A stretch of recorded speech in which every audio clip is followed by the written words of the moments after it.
নমস্কার বন্ধুরা, আজ নিয়ে এসেছি ঘরোয়া ভেলপুরির রেসিপি। হঠাৎ করে ভেলপুরি খেতে ইচ্ছে করলে আমি এইভাবে ঘরেই ভেলপুরি বানিয়ে নিই। আর এই ঘরোয়া ভেলপুরি বাইরের ভেলপুরির থেকে কোনো অংশে কম টেস্টি হয় না। তাহলে চলুন দেখে নিই।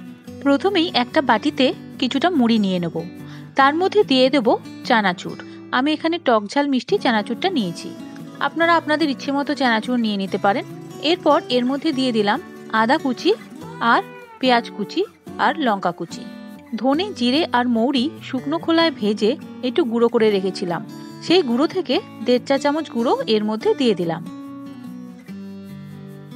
এখন দিয়ে দেব 2 টেবিল চামচ সর্ষের তেল।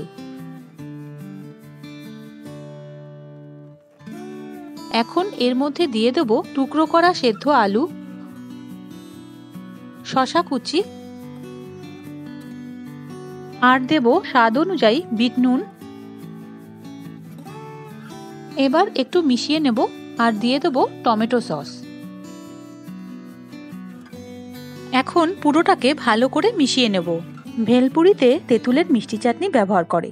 আমার চ্যানেলে তেঁতুলের মিষ্টি চাটনি বানানোর রেসিপি দেওয়া আছে, আমি ডেসক্রিপশন বক্সে সেই রেসিপির লিংক দিয়ে দেবো, চাইলে দেখে নিতে পারেন। আর একটু টমেটো সস লাগবে, তাই আমি আরেকটু টমেটো সস এর মধ্যে দিয়ে দিলাম। এবার খুব ভালো করে পুরোটাকে মিশিয়ে নেব।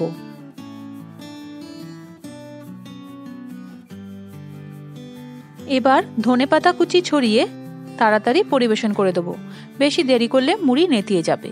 ভিডিওটি ভালো লাগলে একটা লাইক দিয়ে দিতে ভুলবেন না।